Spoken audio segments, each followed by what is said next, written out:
Hello everyone. आज हमारे साथ एक खास गेस्ट हैं हेमा जी, जो कि एक योगा टीचर हैं। योगा की हमारी लाइफ में क्या इम्पोर्टेंस है, योगा के क्या बेनिफिट्स हैं, किसको करना चाहिए किसको नहीं करना चाहिए, इन सब के बारे में आज हम डिटेल में बात करेंगे हेमा जी से। तो चलिए शुरू करते हैं। सबसे पहले आपका इस पॉडकास्ट में स्वागत है Hema ji. Namaste. Hello, Shweta. First of all, thank you so much for having me here. If I talk about myself, I am a yoga teacher. और योगा टीचर से ज़्यादा मैं अपने आप को योग की स्टूडेंट समझती हूँ, क्योंकि ये एक ऐसी क्रिया है जिसमें आप जीवन पर्यंत कुछ न कुछ सीखते रहते हैं। सर्टिफाइड टीचर हूँ। मेरे पास जो भी योग के माध्यम से जुड़ते हैं, ऑनलाइन या ऑफलाइन के माध्यम से, उनको मैं योग सिखाती हूँ। और लगभग 20 साल से मैं योग से जुड़ी हुई हूँ। और मेरा एजुकेशनल क्वालिफिकेशन वैसे एमएससी बीएड है, और स्कूल में मैंने एज ए टीचर काम भी किया है। और मेरे फैमिली में मेरे हस्बैंड और 2 बच्चे हैं, ट्विंस है, 14 ईयर्स ओल्ड, और उनको भी मैं योगा प्रैक्टिस करवाती हूँ जब भी मौका मिलता है। तो this is about me. Okay. लेकिन हर एक पर्सन की लाइफ में कोई ना कोई एक ऐसा मोड़ आता है जहाँ से हमारी एक और नई जर्नी स्टार्ट हो जाती है। तो आपकी लाइफ में वो कौन सा पॉइंट था जब आपने सोचा है कि नहीं, आपको योगा की तरफ जाना है? अच्छा, सोचा वो तो बहुत बाद में था, बट अगर श्वेता मैं शुरुआत की बात बताऊँ ना, तो बहुत छोटी थी, दूरदर्शन के ज़माने की बात है। तब बहुत बार डेमोन्स्ट्रेशन योगा का आता था, तो मुझे स्टिल आई रिमेंबर कि सबसे पहले मैंने ऐसा कुछ प्रोग्राम देखा था मेरे दादाजी के साथ। वो बहुत ही हेल्थ कॉन्शियस थे। तब मैं देख के ट्राई करती थी, बट मेरे से हो नहीं रहा था, बट इंटरेस्ट आ रहा था। उसके बाद स्कूल की अगर बात करूँ, तो पीटी टीचर ने जब योगासन इंट्रोड्यूस किए, योग में तब कुछ और होता है वो नहीं पता था, बट आसन के रूप में तो जब इंट्रोड्यूस किया गया, तो मेरे से बहुत अच्छे से हो रहे थे आसन वगैरह। घर पे भी मैं आके दिखाती थी सबको करके। और एक मज़ेदार बात ये है कि जो मेरे साथ ही नहीं, बहुत लोगों के साथ, ये जो लोग देखने वाले हैं वो लोग कनेक्ट कर पाएंगे कि योग और आयुर्वेद और नेचुरोपैथी वो सब कहीं ना कहीं हमारे देश के अलग अलग कल्चर में कहीं ना कहीं जुड़ा ही हुआ है। मेरे फैमिली में भले कोई योग से जुड़े हुए नहीं थे, बट कहीं ना कहीं वो नियम का, वो वहाँ जो बातें लिखी है उस ग्रंथों में, उनका हम अननोइंगली वो फॉलो करते थे। मैं आपको एक एग्जांपल देती हूँ। जैसे आयुर्वेदा है, तो आयुर्वेद में क्या कहते हैं कि दूध के साथ नमक नहीं खाना चाहिए, दूध के साथ प्याज नहीं खानी चाहिए। तो वो सब हमें घर से ही बताते रहते थे। शुद्ध सात्विक आहार के बारे में बताते थे। फिर नेचुरोपैथी में फास्ट की बात है, तो हमारे वहाँ बच्चियों को, छोटे बच्चों को भी फास्ट करवाते हैं, तो वो भी वहां से जुड़ा हुआ था। फिर आपने सुना होगा कि जैसा अन्न वैसा मन, और जैसा मन वैसा तन। तो आहार का हमारे शरीर पर और हमारे विचारों पर क्या प्रभाव पड़ता है, जो श्रीमद् भगवत गीता का है। तो अननोइंगली वो मुझे मेरे फैमिली से ही वो संस्कार मिले थे कि वो योग कहीं ना कहीं वो जुड़ा ही हुआ था। तो इस तरह से शुरुआत हुई। और उसके बाद जैसे मैंने बताया 20 साल पहले, तो अप्रोक्सीमेट मैं बात कर रही हूँ, ईयर 2004 की बात होगी, जब मैं मास्टर्स और ये बीएड करके जब वापस आई, तो तब मैंने एज ए हॉबी अगेन शुरू किया। तो ये तो आपके बचपन का था कि थोड़ी थोड़ी जो चीजें थी वो आप बचपन से ही अपनी फैमिली से आपको मिल रही थी, तो वो चीजें आप पहले ही कर रहे थे। लेकिन बाद में, जैसे अभी तो आप एक योगा प्रोफेशनल हैं, तो वो आपकी लाइफ में कब आया कि आपने सोचा कि योगा को आपने अभी एज ए प्रोफेशन चूज करना है, ताकि अपनी टीचिंग को छोड़कर आपने अभी योगा को एज ए प्रोफेशन चूज किया? जी, टीचिंग को छोड़ने का इनिशियली जो रीजन था ना, वो मेरे ट्विंस थे, तो थोड़ा सा मैनेज कर पाना, उनके स्टडी के लिए देखना, दैट वाज द रीजन। और वैसे स्कूल ने मैं छोड़ा है, बट वैसे मैं टीचिंग के साथ भी काफी अपने बच्चों के साथ जुड़ी हुई हूँ। और जर्नी की अगर मैं बात करूँ, तो वो जो टाइम था, मैंने 20 साल पहले की जो बात की, तो उस टाइम पे वो दौर चल रहा था कि देश के अलग अलग प्रांतों में शिविर हुआ करती थी योग की। फिर लोग टीवी पर से देखकर सुबह योगाभ्यास करते थे। प्राणायाम के बारे में सबको पता चला कि भाई योग में कुछ प्राणायाम जैसा भी होता है, और रोग के निवारण, उपचार के लिए भी योगा बहुत ही काम आ सकता है। तो वो उस दौरान फिर वो दौर आया। उससे पहले तो क्या था, कॉलेज वगैरह में मैं जब थी, तो तब कोई क्लासेस वगैरह भी नहीं होते थे। ये जब दौर आया, तब ये था कि कहीं कुछ पढ़ने का मिल जाता था, आर्टिकल्स मिल जाते थे मैगजीन में, फिर मटेरियल्स अवेलेबल था, और ये जैसे टीवी पर देख के कर सकते हैं। तो वैसे एक एज ए हॉबी जो बचपन का थोड़ा बहुत कहीं ना कहीं सुना था, और दादाजी में मतलब मैंने बताया कि हेल्थ कॉन्शियस से, तो मुझ में वो क्यूरियोसिटी बचपन से ही थी कि ऐसा क्या है जिससे हमारी लाइफ बहुत पीसफुल हो, हम हेल्दी भी रहे, सब कुछ बैलेंस में ही लाइफ में रहे, क्योंकि ये कहीं ना कहीं वो बोलते हैं ना, योग एक फिलोसॉफी है, तो एक ज्ञान के प्रति जो प्रेम होता है फिलोसॉफी का अर्थ, तो वो कहीं ना कहीं बचपन से ही रहा था। तो उसके बाद क्या हुआ कि जब ट्विंस की मदर बनी तो थोड़े से ऑब्स्टिकल्स भी आए, उतार चढ़ाव आते हैं, आप उतनी प्रैक्टिस नहीं कर पाते हो। तो प्रैक्टिस को मैंने जितना हो सके उतना मेरी तरफ से करने की कोशिश की, प्राणायाम को बहुत ही महत्व दिया, आसन का भले थोड़ा सा कम प्रैक्टिस हो पाई। और जब बच्चे बड़े हुए तो उनके साथ एडवांस जब प्रैक्टिस मैंने शुरू की, तो मेरी जो प्राणायाम की जो एक कंटिन्यूटी बनी रही थी, उसकी वजह से मुझे एडवांस पोस्चर लगाने में वो सब मेरे बहुत इजी रहा। और सबसे एक इंटरेस्टिंग बात यह है कि मेरे हस्बैंड जो गवर्नमेंट जॉब में है, उनकी वजह से, और बचपन में अगर गुजरात में भी गुजरात की अगर मैं बात करूं तो गुजरात में भी मैं 7 अलग अलग जगह पर रही हूँ एजुकेशन की वजह से, और वैसे। और अभी इंडिया में मुझे अलग अलग प्रांत में कुछ महीनों के लिए, कुछ 1-2 साल के लिए रहने का मौका मिला है, और अभी भी मिलता रहता है। तो उसकी वजह से क्या हुआ है कि योग जो मेरा उसमें करेक्शन हो पाना, अलग अलग योगिक संस्थानों की विजिट करना, अलग अलग जगह से योग के टीचर को मिलना, और एक कहते हैं ना पॉलिश हुआ, मेरी प्रैक्टिस में बहुत सुधार आया, क्योंकि देश के अलग अलग प्रांत में योग को अलग अलग तरह से अपनाया गया है। तो इनका भी कहीं ना कहीं प्रभाव है। और सबसे मुझे तो ये बात भी कभी कभी ये थॉट आता है कि ये भी एक मेरे साथ कोइंसिडेंस है कि मेरे घर से जामनगर में 300 मीटर दूर वर्ल्ड की सबसे पहली आयुर्वेद यूनिवर्सिटी है। तो कहीं ना कहीं श्वेता उसका भी प्रभाव रहा है मेरे जीवन में, और अब चल रहा है। और एक मोड़ ऐसा आया था जब मुझे लगा कि योग मेरे लिए इकिगाई है, मतलब कि जीवन का पर्पस।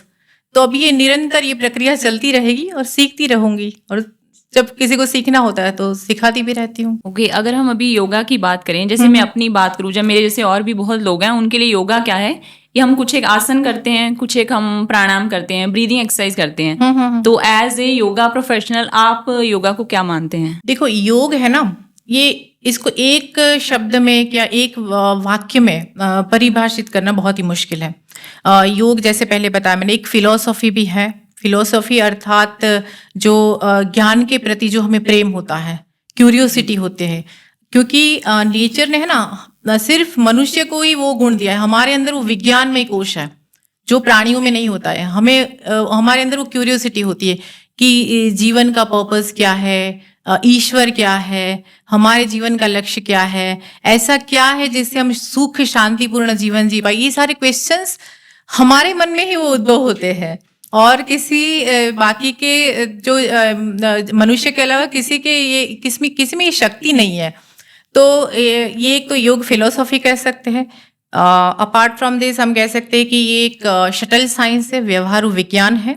और हम एक्सरसाइज और जो एक मन और शरीर को जो स्वस्थ रखने की एक रीत समझते हैं, वो भी तो है ही, वो तो हम सबको पता ही है।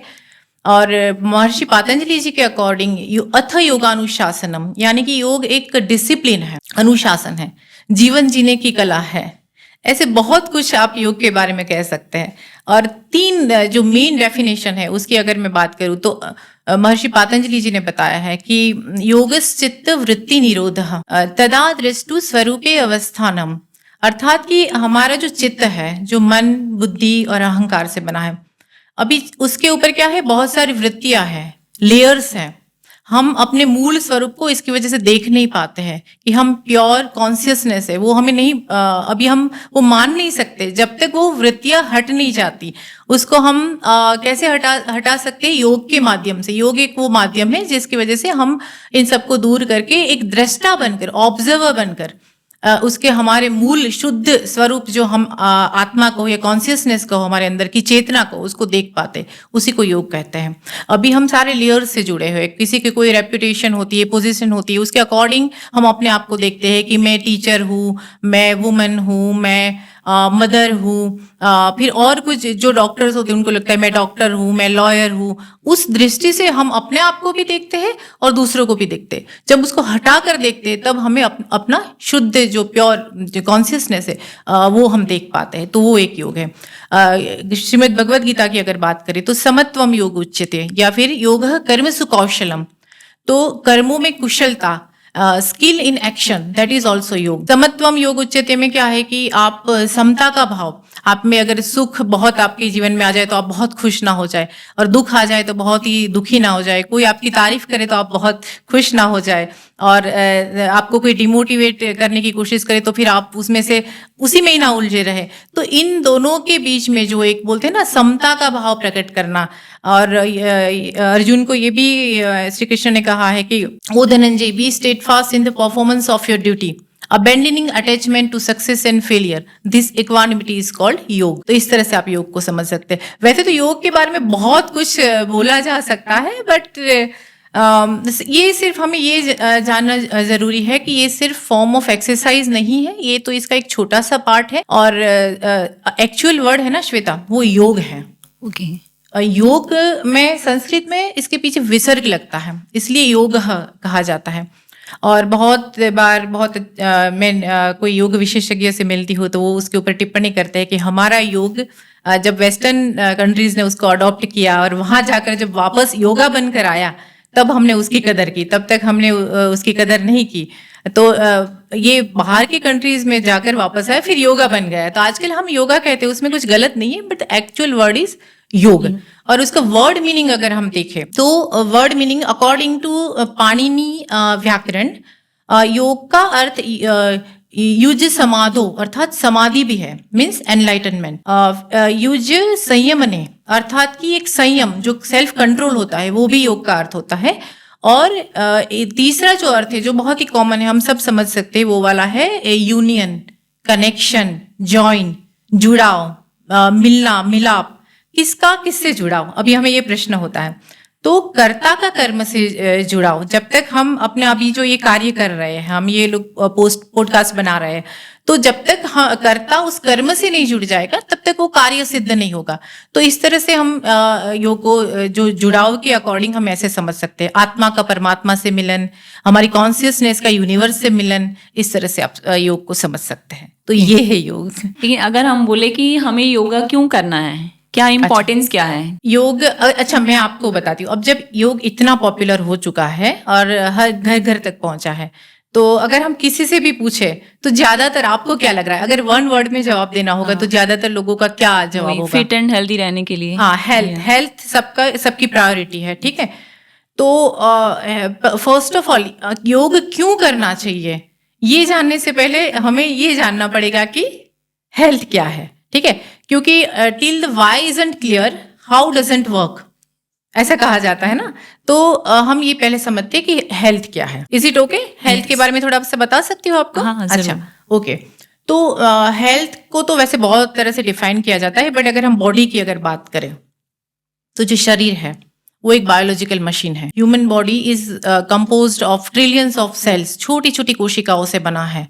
ये छोटी छोटी कोशिकाएं मिलके टिश्यूज बनाती है, टिश्यूज मिलके ऑर्गन बनता है, ऑर्गन में से सिस्टम बनती है, और सारी सिस्टम एक साथ अच्छे से कार्य करती है, तब जाके ये बायोलॉजिकल मशीन जो कॉम्प्लिकेटेड है वो अपना कार्य अच्छे से करता है और सालों साल तक करता रहता है। अद्भुत मशीन है हमारे शरीर जो है, हम उसको नोटिस नहीं करते हैं, बट अगर उसके बारे में गौर से सोचे तो हमें पता चले कि बहुत कुछ ऑटो मेंटेनेंस भी उसमें चलता रहता है, कि बहुत कुछ अंदर गड़बड़ होती है, शरीर खुद ठीक भी करता रहता है, इस तरह से होता है ना। तो ये जो शरीर है उसके बारे में आयुर्वेद में कहा जाता है कि शरीर माध्यम खलु धर्म साधनम, अर्थात आपको कोई भी कार्य करना है, चाहे कर्तव्य का पालन करना है, जीवन पर्यंत आप जो भी कार्य करते हो, उसके लिए माध्यम कौन है? आपका शरीर है। अगर आप शरीर को ठीक से नहीं संभाल कर रखोगे तो वो आपका साथ छोड़ देगा। और वैसे हम भले बोलने के लिए बोलते हैं कि चलो ये शरीर नाशवंत है, और एक्चुअल तो हमारी अंदर की जो आत्मा होती है, कॉन्शियसनेस है, वही मेन है। बट जब तक अगर शरीर ही नहीं है तो वो कॉन्शियसनेस का निवास स्थान भी तो शरीर में ही है, तो वो चेतना रहेगी कहाँ अगर शरीर ही साथ नहीं रहेगा, शरीर ही जीवंत नहीं रहेगा। तो इसलिए बॉडी का बहुत ही हमें उसको इम्पोर्टेंस देनी चाहिए। ये हो गया। दूसरी बात कि आपने भी सुना होगा कि हमारे बुजुर्गों ने क्या कहा है हेल्थ के बारे में, आपको कुछ याद आ रहा है? कुछ प्रोवर्ब है, हिंदी में कहते हैं, एक बहुत ही कॉमन है, शायद अभी आपके माइंड में नहीं आ रहा होगा। पहला सुख निरोगी काया, दूजा सुख घर में हो माया। अर्थात हमने जो माया यानी कि वेल्थ को दूसरे नंबर पर रखा है और हेल्थ को उससे भी ऊपर रखा है। वेस्टर्न कल्चर में क्या कहते हैं? वेस्टर्न कल्चर में कहते हैं हेल्थ इज वेल्थ, मतलब उन लोगों ने दोनों को बराबर दर्जा दिया। हमारी सोच उनसे भी ऊपर दी, हमने उसको पहले प्रायोरिटी दी। तो इस तरह से आप हेल्थ को कितना महत्व है वो भी हम समझ सकते हैं। अपार्ट फ्रॉम दिस, संस्कृत में उसके लिए जो वर्ड है स्वस्थ, स्वस्थ कहते हैं ना, जो व्यक्ति का हेल्दी है उसको हम कहेंगे कि ये व्यक्ति स्वस्थ है। तो स्वस्थ को अगर दो पार्ट करेंगे, स्व प्लस स्थ, तो स्व मीन्स द सेल्फ एंड स्थ means to be established in. जो व्यक्ति की चेतना स्वयं में स्थित है वही एक अच्छे स्वास्थ्य का स्वामी कहा जाता है। तो इस तरह से भी आप ये हेल्थ को समझ सकते हैं।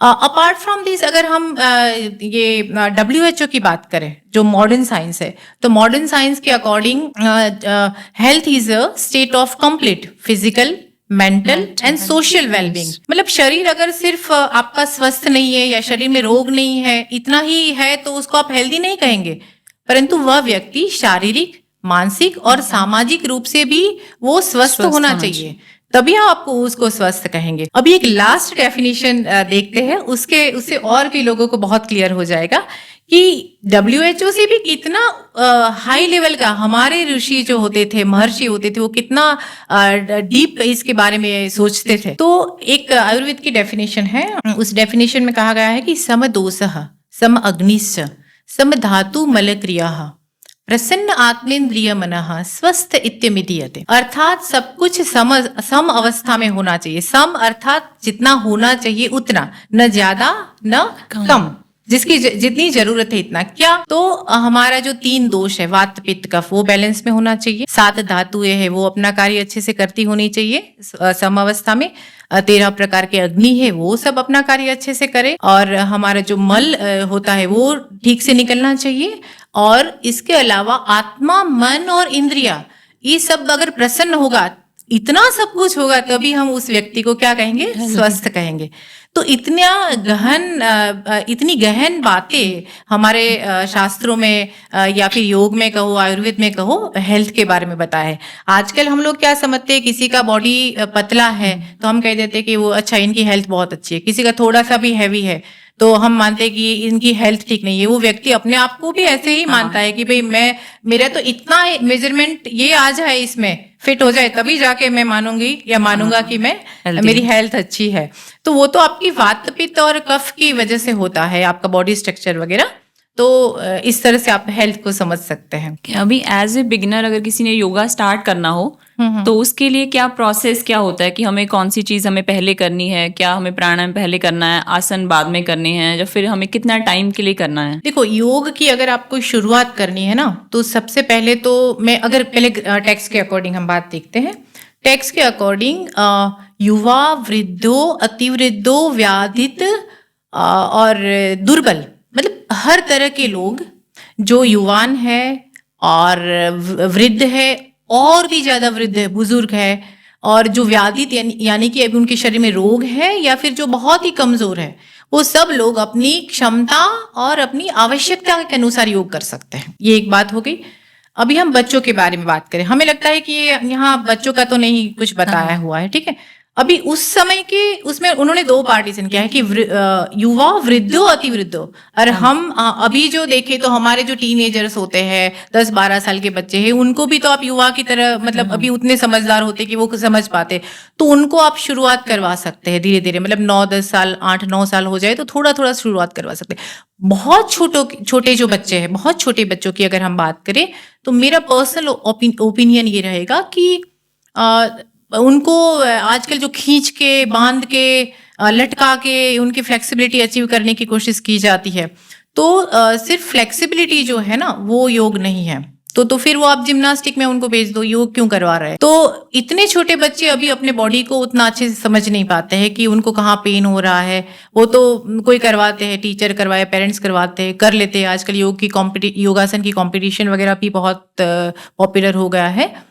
तो ये तो मेरा ओपिनियन है। बाकी ग्रंथ के अकॉर्डिंग ये सब व्यक्ति योग कर सकते। अभी हम सीजन की बात करते हैं।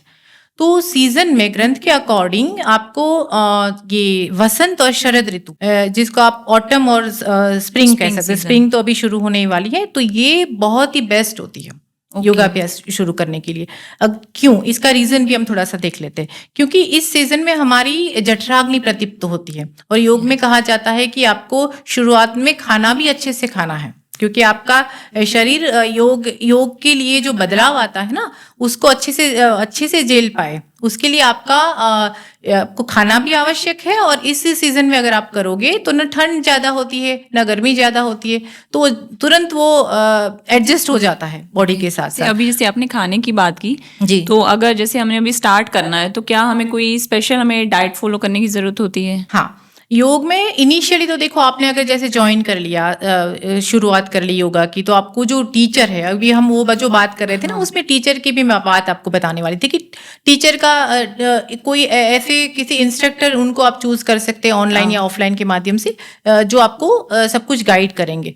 खाने की अगर बात करें तो हाँ, ग्रंथ में इनके बारे में भी, जो फूड है उसके बारे में बहुत कुछ बताया गया हुआ है। फॉर एग्जाम्पल, मैं आपको छोटा सा एग्जाम्पल के माध्यम से समझाऊंगी कि आपने शुरुआत में ग्रंथ के अकॉर्डिंग घी, और अभी जो मैंने बताया घी और दूध, इनकी मात्रा बढ़ानी है। बाद में आप थोड़े से आगे उनमें बढ़ते हो तो थोड़ा सा आप कम कर सकते हो। शुरुआत में अगर ये सब नहीं खाओगे तो आपको वो कमजोरी जैसा कुछ फील होता है, तो आप ठीक से वो पोस्चर वगैरह नहीं लगा सकते इसलिए। और अगर आहार की बात करें तो आप योग में बहुत सारे वर्ड है, जैसे कि युक्ताहार, पथ्य आहार, हिताहार, फिर मिताहार, और वैसे भी हम लोग बैलेंस डाइट की बात करते हैं, तो बैलेंस डाइट को हम क्या कहते हैं, समतोल आहार। तो जो भी आपको आपके बॉडी की रिक्वायरमेंट है, और अभी तो हम साइंस को भी साथ में लेकर चल रहे हैं ना। सिर्फ योग जब इसकी रचना हुई थी तब साइंस इतना डेवलप नहीं था, तो अभी साइंस को भी अगर साथ में लेकर चले तो हमें सारे न्यूट्रिशंस मिल जाए, वैसा आहार हमारा होना चाहिए। और श्रीमद् भगवद गीता की अगर एक बात बताऊं तो युक्ताहार विहारस्य युक्त चेष्टस्य कर्मसु युक्त स्वप्नावबोधस्य योगो भवति दुःखः। जिस व्यक्ति का खाने में, सोने में और मनोरंजन के कार्य में और काम करने में जिस व्यक्ति की नियमितता है, तो वही व्यक्ति योगाभ्यास द्वारा अपने समस्त भौतिक क्लेशों का नाश कर सकते हैं। तो ये श्रीमद् भगवद गीता में भी बताया है। और भी आगे इसके बारे में जो भी सात्विक आहार है वो भी हमारे लिए, शरीर के लिए अच्छा होता है।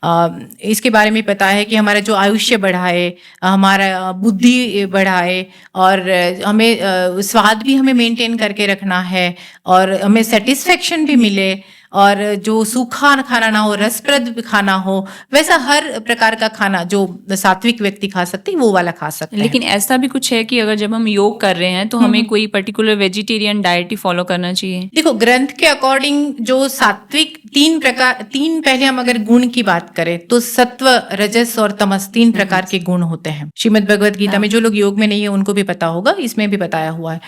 तो इसका अगर बेसिक अगर हम देखने जाए तो सात्विक वो है जो आपको आपके लाइफ में स्टेबल बनाए। सुख दुख, मान अपमान, जय पराजय, लाभ हानि, शीत उष्ण, ये सारे जो द्वंद्व है ना, विषमताएं ऊपर नीचे उठते हैं, उनमें स्टेबल रहते हैं, वो सात्विक व्यक्ति है। राजसिक मतलब क्या है कि आपके अंदर बहुत सारे डिजायर्स होते हैं, और होने भी चाहिए। अभी इस युग में हम जी रहे हैं तो उसमें भी कुछ गलत नहीं है, लेकिन जब भी डिजायर्स बढ़ते हैं, आपके बहुत सारे गोल्स आप एक के बाद एक बनाकर रखते हो, एक गोल अचीव किया, दूसरा गोल, फिर बच्चों के लिए पढ़ाई का चलता है, करियर के रिलेटेड होता है, सबको ग्रो करना है आजकल, तो तब ये जो है वो रजस, जो हमारी जो रजोगुण जब शरीर में बढ़ता है तो तब ये सब होता है। तो इसके रिलेटेड फूड की अगर बात करें तो वो जो भी खाना बहुत ही नमकीन वाला खाना है, खट्टा खाना है, बहुत ज्यादा कड़वा है, पेट में जलन पैदा करने वाला, एसिडिटी करने वाला, जो गुण को बढ़ाता है।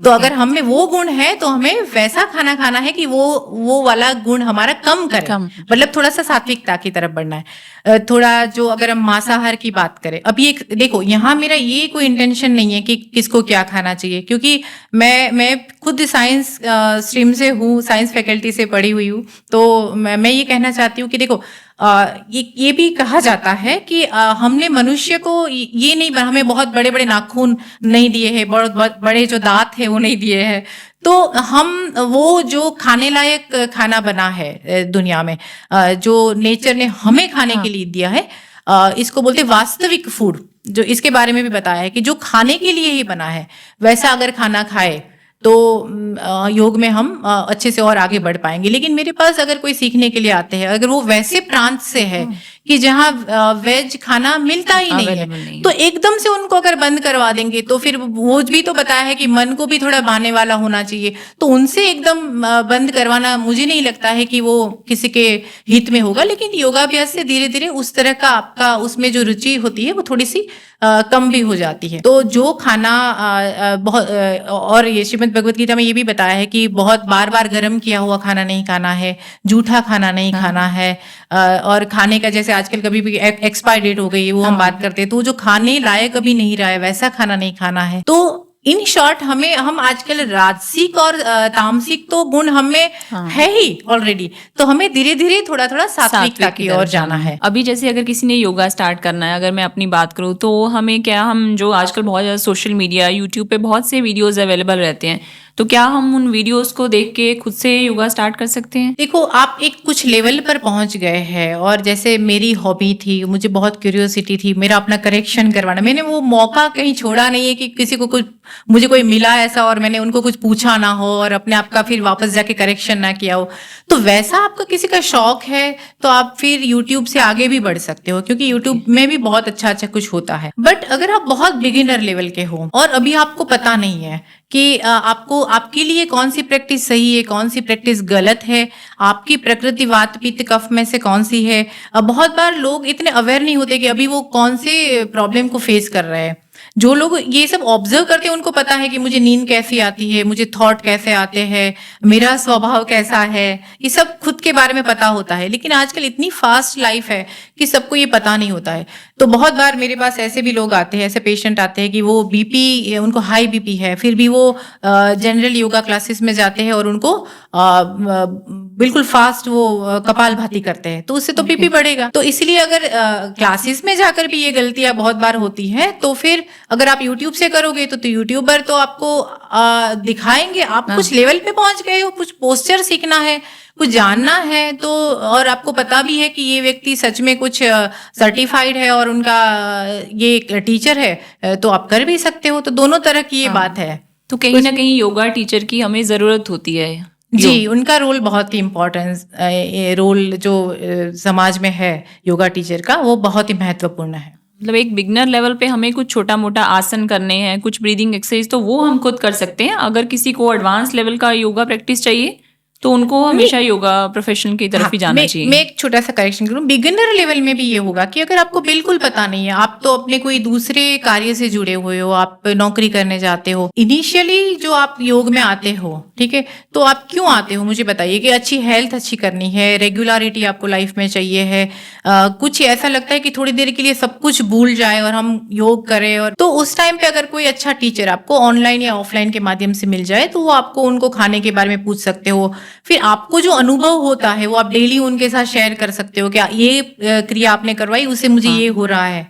अगर वर्टिगो है और वो बैकवर्ड बेंडिंग करवा रहे हैं, आपको चक्कर आ रहा है, तो आप उनको बता सकते हैं। आपने यूट्यूब देख के किया तो यूट्यूबर को तो आप उस वक्त नहीं बता पाओगे। तो ये भी है कि बहुत बार इंजरी भी हो सकती है योग के में, और फिर आप डिमोटिवेट हो जाओगे, फिर आप कभी भी योग नहीं करोगे, या तो फिर योग बदनाम हो जाता है बहुत बार कि योग किया इसीलिए ये हुआ। इसीलिए योग के इंस्ट्रक्टर की और टीचर की इनिशियली तो जरूरत पड़ती है। तो अगर मतलब ऐसे कोई खुद से स्टार्ट कर लेता है, कुछ हो सकता है कि ब्रीदिंग एक्सरसाइज नए से ही कर रहे हो या फिर कुछ पोस्चर गलत हो, तो क्या इसके कुछ साइड इफेक्ट्स भी हो सकते हैं? हाँ, ये बहुत ही आपने अच्छा क्वेश्चन पूछा, क्योंकि योग का जो गलत अभ्यास होता है ना, वैसे देखिए ये एक ब्रीदिंग के साथ कनेक्टेड पूरा है। बाकी के एक्सरसाइज में अगर आप देखोगे तो ब्रीदिंग का उतना इंपॉर्टेंस नहीं है। यहाँ पूरक, रेचक और कुंभक, पूरक यानी कि श्वास लेना, कुंभक यानी कि श्वास को रोकना, और रेचक यानी कि श्वास को बाहर निकालना, तो इन सब के साथ हम ये पूरी क्रिया करते हैं।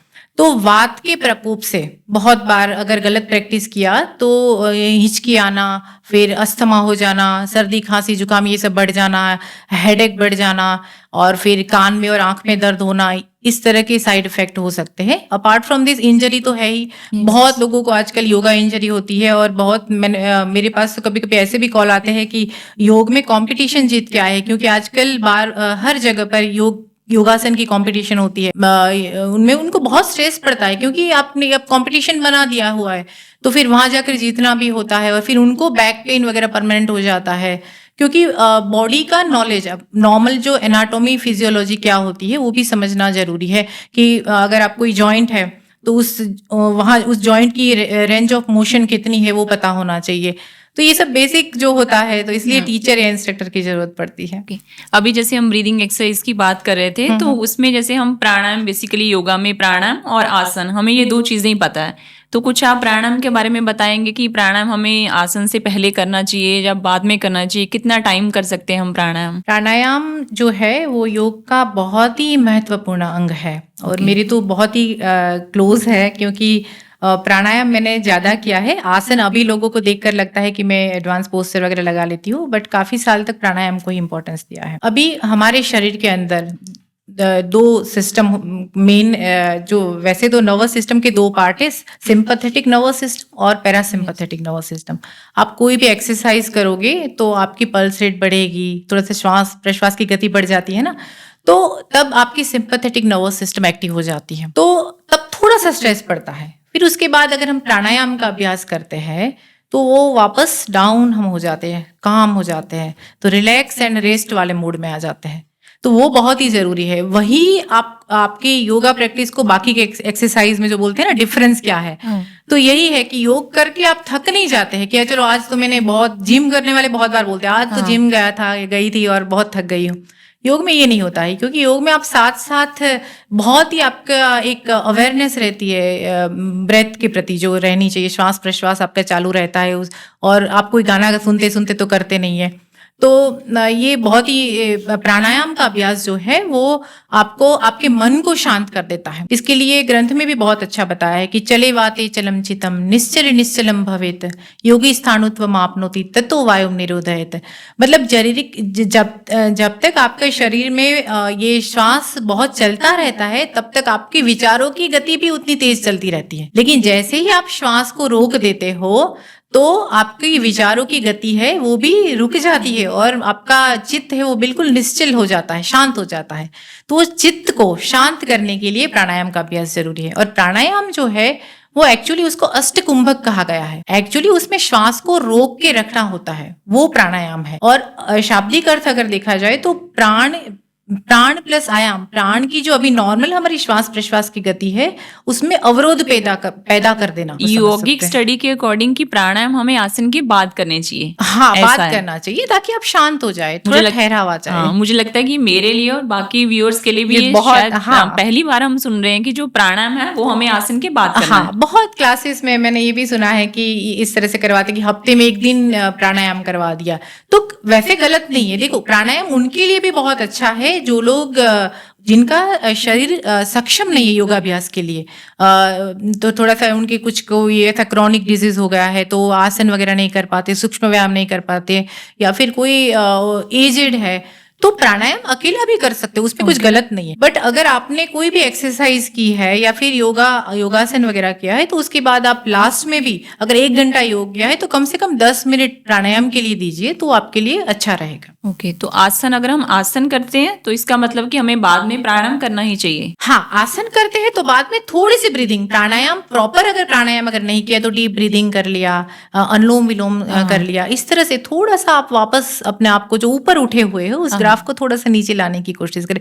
मतलब फ्लाइट एंड फाइट मोड में से थोड़ा सा रिलैक्स एंड रेस्ट वाला जो मोड है उसमें आने के लिए this is the purpose. Okay, और मेडिटेशन की अगर हम बात करें तो वो उसका क्या प्रोसेस है कि वो हमें स्टार्टिंग में करना चाहिए या फिर हमें हमारा आसन प्राणायाम ये सब होने के बाद करना चाहिए? देखो, महर्षि पतंजलि जी ने है ना अष्टांग योग दिया है। अष्टांग योग का आपने नाम सुना होगा, जिसमें होता है यम, नियम, आसन, प्राणायाम, प्रत्याहार, धारणा, ध्यान और समाधि। तो ध्यान जो है ना वो 7वां स्टेज है, ठीक है, तो 7वें नंबर पर वो आता है। और मेडिटेशन जिसको हम कहते हैं, तो जब हम प्राणायाम के अभ्यास में अच्छे से सक्षम हो जाए उसके बाद आप ध्यान लगाओगे तो आपसे लगेगा अच्छे से। अभी तो क्या है कि अभी आजकल जो हम ध्यान करते हैं तो एज ए बिगिनर आपने किसी क्लास में आप गए, वहां सबको करवा रहे तो आपको भी ध्यान लगाने के लिए बोला, तो उसमें क्या होता है ज्यादातर आपको ब्रेथ पर बोलते हैं कि उस पर फोकस करो। आप करते हो लेकिन उसमें फिर और थॉट आते हैं, फिर आप थॉट को फोर्सफुली ना आए वैसा ट्राई करते हो, तो इनिशियली वो सब उसमें बाधाएं आती है। बट एक्चुअली जो ध्यान है ना, वो एक उच्च अवस्था है योग की। तो शुरुआत में ऐसा नहीं कि आपकी लाइफ में भी इतना सारा सब कुछ चहल पहल मची हुई है, बहुत कुछ चल रहा है और आप चाहोगे कि थॉट ना आए, तो वैसा नहीं होता है। तो ध्यान के बारे में कहा गया है कि तत्र प्रतीकतांता ध्यानम। तो आपको पहले और उससे पहले आपको धारणा का अभ्यास करना है। प्राणायाम के बाद धारणा का अभ्यास करना है, मतलब अपने चित्त को एक जगह पर, देशबंध चित्तस्य धारणा, एक जगह पर ध्यान को लगा देना है, चाहे आकाश की तरफ या आपकी चेतना है उसको एक जगह पर बांध के रखना है, और उसको बोलते हैं धारणा। सूर्य की तरफ आप देख रहे हैं, कोई बिंदु बनाकर आप देख रहे हैं, जैसे ताटक में हम करते हैं, वैसे एक जगह पर आपने अपने चित्त को बांध दिया। वैसे आपको धीरे धीरे धारणा की प्रैक्टिस होती है, और उसके बाद फिर धीरे धीरे आप ध्यान आपका लगना शुरू होता है। इनिशियली तो उतना जल्दी ध्यान लगता नहीं है, और फोर्सफुली मैं तो यही कहूंगी कि लगाना भी नहीं चाहिए, क्योंकि ध्यान में एक्चुअली करना क्या है कि कुछ नहीं करना है, कुछ नहीं करना है। आपने प्राणायाम कर लिया, फिर शांति से बैठ जाइए। फिर धीरे धीरे आप जब योगा प्रैक्टिशनर हो तो अपनी लाइफ को भी ऐसे डिजाइन कीजिए कि लाइफ में ऐसा कुछ ना हो कि जिसके थॉट्स आपके बहुत एक थॉट्स का जो बम्बार्डिंग आपके माइंड पर चलता रहता है वो चले। तो धीरे धीरे लाइफस्टाइल में भी चेंजेस लाइए। बहुत लोगों का मॉर्निंग में, बहुत हाउसवाइफ का ये होता है कि उनका ध्यान काम में होता है कि तो प्राणायाम वगैरह तो वो लोग कर लेते हैं, लेकिन फिर वो लोग रात को भी अलग से ध्यान करके, जब रात को जब ऐसा लगे कि आज मैंने पूरा दिन का पूरे सेटिस्फेक्शन से अपना काम पूरा अच्छे से किया, निष्ठापूर्वक, जो एज ए मदर आपकी जो ड्यूटी है, एज ए हाउसवाइफ आपकी जो ड्यूटी है, वो सब आपने ठीक से सब कुछ किया, फिर मन शांत हो जाता है। तो उस टाइम पे जो थॉट्स जो होता है ना, उतना तेज गति से नहीं आता है, तो उस टाइम पे भी आप ध्यान लगा सकते हैं। और श्वेता, ऐसा कहा जाता है ध्यान के बारे में कि आप ध्यान लगाने बैठते हो ना, तो जैसे कि अगर कोई रोड पे आप बैठे हो, एक बेंच पड़ी है, वहां अगर आप बैठे हो, तो वहां क्या होगा, रोड पर से बहुत सारे व्हीकल्स निकलेंगे, ठीक है। तो आप क्या करते हो, क्या हर व्हीकल में साथ में जाकर बैठ जाते हो? नहीं बैठते ना, आप सिर्फ ऑब्जर्वर बनकर देखते हो कि अच्छा एक बस आई, वो गई, सिर्फ ऑब्जर्व करते हो। तो एक ऑब्जर्वर बनकर, एक दृष्टा बनकर, थॉट आता है उसको ऑब्जर्व करना है और आने दो और जाने दो। और ध्यान को अलग अलग ग्रंथ में इंडिया के बाहर भी अलग अलग तरह से उसको परिभाषित किया है। अगर हम अभी योगा के एक पर्टिकुलर टाइमिंग की बात करें, जैसे अगर हमें किसी को सुबह टाइम है, सुबह करना है, अगर किसी के पास सुबह टाइम नहीं है, उसको शाम को करना है, तो क्या ऐसी योग में कुछ पर्टिकुलर टाइमिंग्स होती हैं, किस टाइम योगा करना हमारे लिए बेस्ट होता है? हाँ, वैसे तो सुबह करो तो सबसे ज्यादा अच्छा रहता है, सुबह ही करना होता है, क्योंकि पूरी रात आपको नींद अच्छे से हो गई होती है और पेट खाली होता है। क्योंकि योगाभ्यास जब भी करो तब आपका स्टमक खाली हो, या तो ये खाली हो, या तो फिर थोड़ा सा लाइट हो, ये जरूरी है, ताकि आपको क्योंकि सब कुछ पेट से रिलेटेड ही है, इसलिए। और अगर आपको टाइम नहीं मिल रहा है तो आप लंच से पहले वाला टाइम होता है, आपने ब्रेकफास्ट कर लिया, ब्रेकफास्ट अच्छे से डाइजेस्ट हो गया, ठीक है, पेट अभी लग रहा है कि काफी खाली है, क्योंकि लंच करने तभी जाओगे जब खाली होगा, तो उससे पहले वाला जो टाइम है तब भी आप कर सकते हैं। लेकिन ध्यान रखना है कि आपके शरीर में पानी की मात्रा पर्याप्त होनी चाहिए, वरना क्रैम्प्स आ जाते हैं। फिर योगाभ्यास करने के बाद आपको 10-15 मिनट बाद आपको खाना खाना है, एटलीस्ट बॉडी टेम्परेचर नॉर्मल हो जाए, ये सब भी आप ध्यान रख सकते हैं। शाम को भी आप कर सकते हैं, क्योंकि शाम को वैसे जिनको आसन के अभ्यास में माहिर बनना है, उन लोगों के लिए शाम का अभ्यास बहुत अच्छा है। क्योंकि मॉर्निंग में अगर आप उठ गए हो, उस टाइम पे आपका बॉडी थोड़ा सा जकड़ जाता है, पूरे दिन आप चलते फिरते रहते हो, काम करते हो, तो फिर इवनिंग में आपकी फ्लेक्सिबिलिटी ज्यादा अच्छी होती है। और अगर प्राणायाम की बात करें तो ग्रंथ के अकॉर्डिंग आप प्रातः काल, मध्याह्न काल, सायंकाल और अर्धरात्रि कभी भी आप प्राणायाम कर सकते हैं, ये ग्रंथ के अकॉर्डिंग है। जैसे ब्राह्मरी जैसे प्राणायाम है, तो आधी रात को जब नींद नहीं आती है तब भी आप वो प्राणायाम कर सकते। अगर हम आजकल की यंग जनरेशन की बात करें तो वो योगा की बजाय जिमिंग की तरफ उनका ज्यादा रुझाव है, लेकिन अगर कोई हेमा जी जिमिंग के साथ साथ योगा भी करना चाहता है तो वो क्या कर सकते हैं? हाँ, कर सकते हैं। और वैसे भी जिम में ये बोलते हैं कि एक दिन अगर आपने जिमिंग किया तो दूसरे दिन आप थोड़ा सा मसल्स को रिलैक्सेशन पर टाइम भी देते हो ना। बहुत बार ऐसा भी होता है, आपने इसके बारे में भी सुना होगा कि एक दिन छोड़ के एक दिन किया। तो वैसे एक दिन आप जिम करो, एक दिन योगा करो, वैसा भी कर सकते हैं। या तो फिर मॉर्निंग में जिम किया तो इवनिंग में योगा कर सकते हैं। इवन जिम करके आ गए उसके बाद आप थोड़े से आसन लगा सकते हैं घर पे आकर, और फिर उसके बाद प्राणायाम कर सकते हैं, वैसे एडजस्ट कर सकते हैं। जिम वाले योगा नहीं कर सकते वैसा कोई रूल नहीं है, क्योंकि और ऐसा भी नहीं है कि योगा कर रहे तो आप जिमिंग नहीं कर सकते हो। क्योंकि जिमिंग तो बेसिकली सोचते हैं कि ठीक है किसी को मतलब मसल बिल्डिंग के लिए, बॉडी बिल्डिंग के लिए, लेकिन योगा भी साथ में करने से हमारे मेंटल हेल्थ का बेनिफिट्स हो सकता है। हाँ, ये बेनिफिट्स तो मिलता ही है कि आपका पूरा आपकी अवेयरनेस रहती है, आपके मन के साथ जुड़ते हो।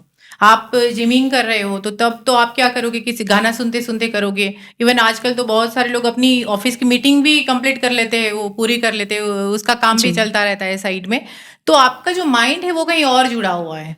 और इवन मैं तो योग की बात तो चलो अलग है, मैं तो वॉक करने के लिए भी बोलती हूँ कि वॉक भी आप नेचर को देखते देखते करो। ऐसा नहीं कि गाना सुनते सुनते गाने में कुछ चल रहा है, अलग इमोशंस आते हैं आपको। तो ये ब्रीदिंग की अवेयरनेस के साथ किया जाए तो वो योग है, तो वो भी करे और ये भी करे, ऐसे कर सकते हैं। आजकल बाहर की जो कंट्रीज से मेरे पास बहुत सारे साधक आते हैं, तो वो लोग बोलते हैं कि हमें महीने में 12 दिन योग करना है, तो मतलब वो 3 days पर वीक के अकॉर्डिंग कर सकते हैं। आप स्पोर्ट्स करो, आप जिमिंग करो, और एरोबिक और बहुत सारा कुछ होता है, वो भी कर सकते हैं साथ में।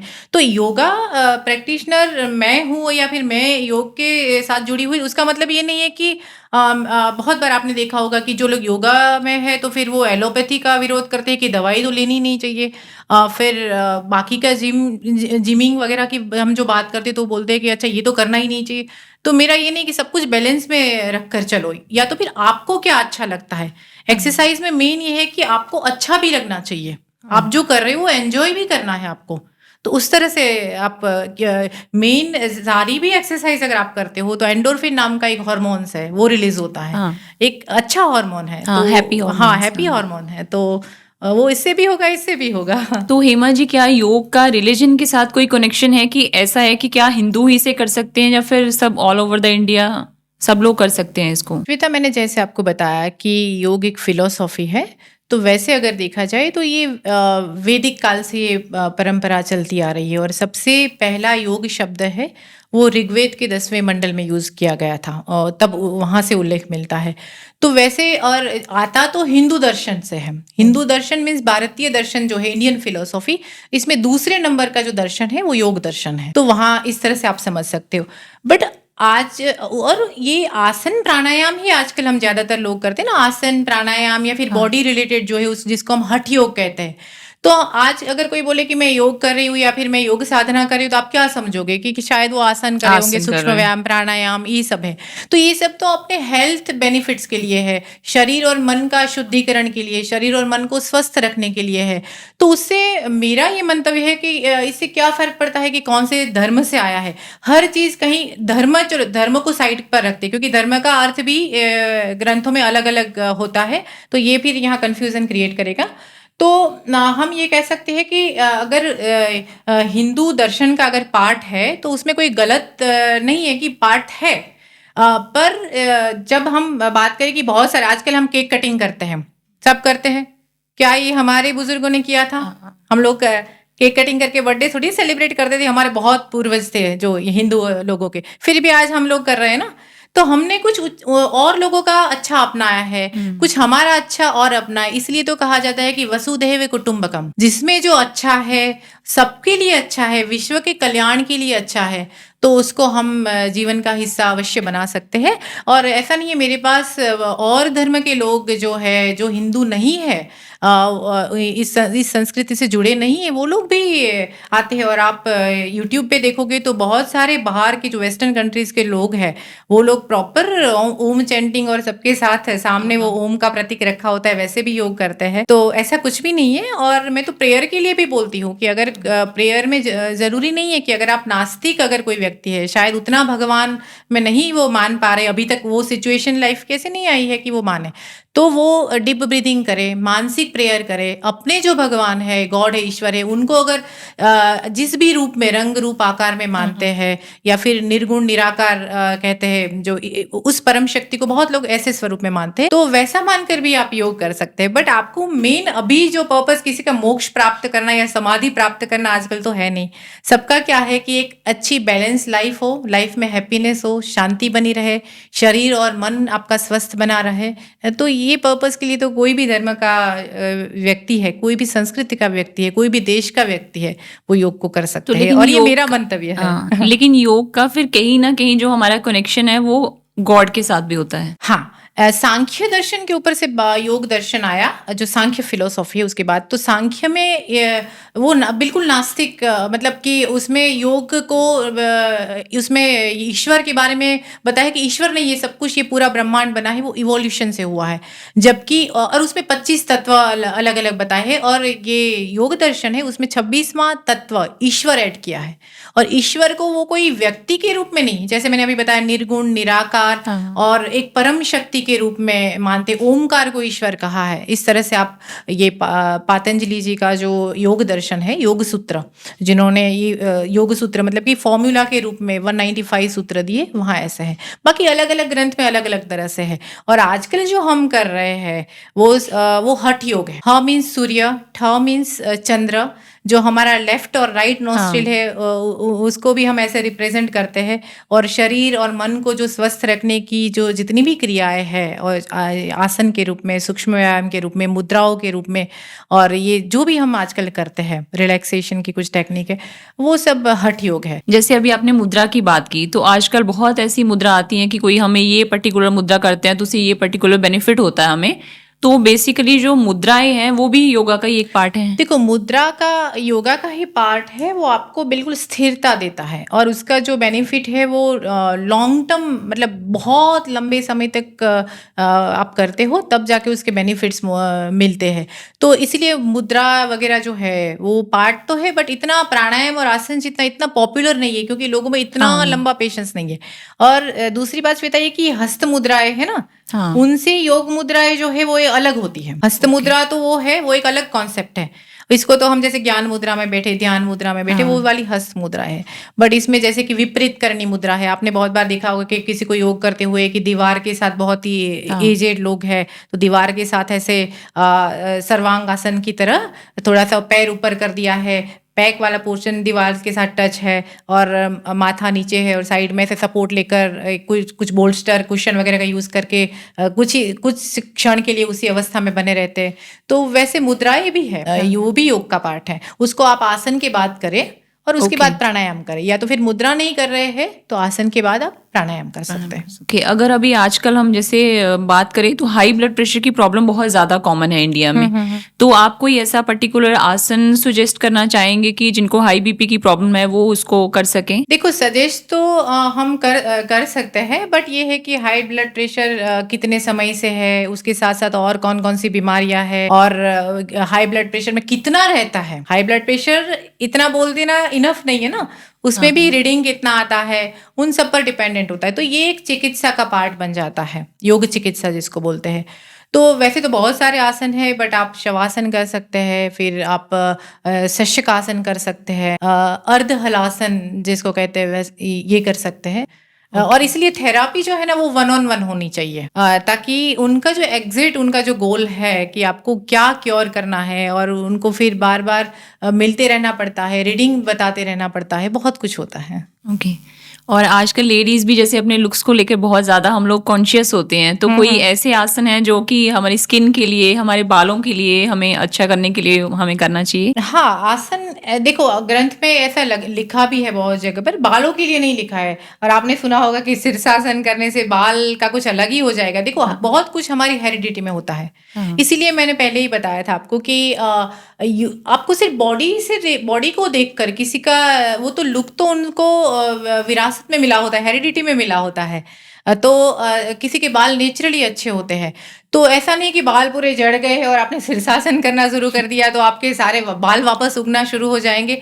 ये फिर जो मैंने बोला ना कुछ मिसकंसेप्शन है, तो वो ऐसा है। और शीर्षासन को राजा कहा जाता है आसनों का, तो वैसा कोई ग्रंथ में नहीं लिखा है कि शीर्षासन आसन का राजा है।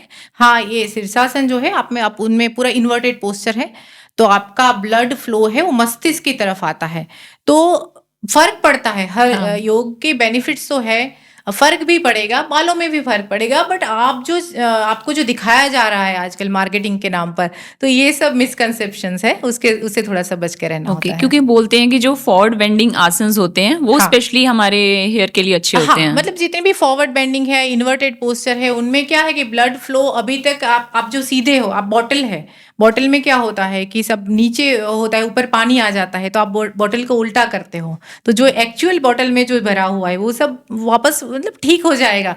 वैसे होता है ना, बिल्कुल शरीर में भी ऐसा ही है कि आपका ब्लड फ्लो अभी पैरों की तरफ ज्यादा होता है, फिर आप उल्टे होते हो तो मस्तिष्क की तरफ, ब्रेन की तरफ आता है, तो ब्लड सर्कुलेशन भी आपका अच्छा हो जाता है। और मतलब ये बेनिफिशियल तो ये है ही, शीर्षासन ये सब है, बट ये एडवांस पोस्चर है।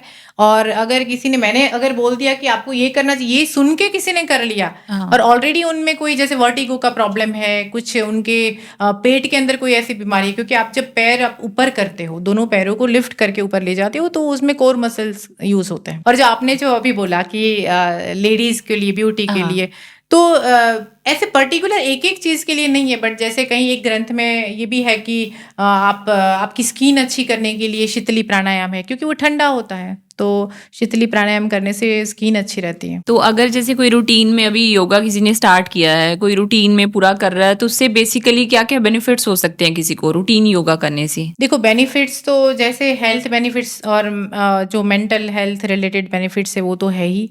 आपका शरीर मजबूत बन जाता है, आपको फीलिंग आती है कि आपकी स्टेबिलिटी बढ़ती है, स्ट्रेंथ आती है, ये तो है ही।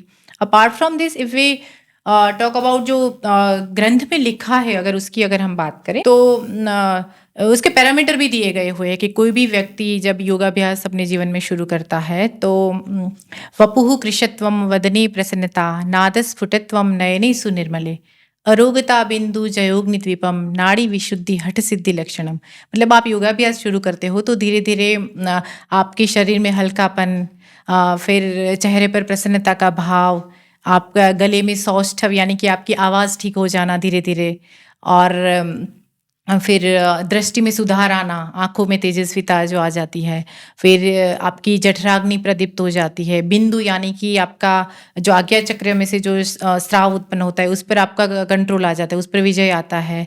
और जो नाड़ी सारी जो शरीर नाड़ियों से बना है, तो नाड़ी का विशुद्धिकरण हो जाता है, शुद्ध हो जाती है, ब्लॉकेजेस दूर हो जाते हैं। तो ये सब पैरामीटर है, आप अपने आप को चेक कर सकते हो कि धीरे धीरे आपको बेनिफिट्स फील होना शुरू होता है अगर आपने सही अभ्यास किया तो। अपार्ट फ्रॉम दिस, अगर हम बात करें कि एक चीज के बारे में भी ग्रंथ में एक श्लोक भी है शायद, कि शोधनम दृढ़ता चैव स्थैर्यम धैर्यम च लाघवम प्रत्यक्षम च निर्लिप्तम घटस्थ सप्त साधनम। तो एक का बेनिफिट इसमें कहीं बताया हुआ है, थोड़ा सा मैं बता दूं कि शोधनम यानी कि आपका शरीर का शुद्धिकरण होता है। आप जब षटकर्म करते हो, कपालभाति है या फिर न्योली जैसे षटकर्म करते हो, जल नेति वगैरह करते हो, तो शरीर का शुद्धिकरण होता है, बिल्कुल वैसे ही जैसे आयुर्वेद में पंचकर्म से होता है, तो यहाँ षटकर्म से होता है। फिर दृढ़ता यानी कि शरीर मजबूत बनता है, जैसे अभी मैंने थोड़ी देर पहले बताया कि स्वास्थ्य अच्छा हो जाता है, वो आसनों से आपके शरीर में दृढ़ता आती है। फिर और भी मैंने आसन के बारे में शायद इसी पॉडकास्ट में बताया था कि आसनिन भवे दृढ़ तो है ही, उसके साथ साथ ततो द्वंद्वा नभिघात, आपकी जो द्वंद्व है, विषमताएं है, सहने की शक्ति वो बढ़ाता है। आप हर स्थिति में स्टेबल रहते हो, न ज्यादा खुश न ज्यादा डिमोटिवेट, तो वो आपको जो आपके अंदर जो स्टेबिलिटी वाला जो गुण है वो आसन की वजह से आता है। स्थैर्यम, जैसे अभी बात की थी, मुद्रा से स्थिरता आती है। फिर धैर्यम, धीरज, आपके शरीर, आपकी जो सहनशीलता आपकी बढ़ती है। फिर प्राणायाम करने से आपके शरीर में लघुता आती है, मतलब हल्कापन आता है।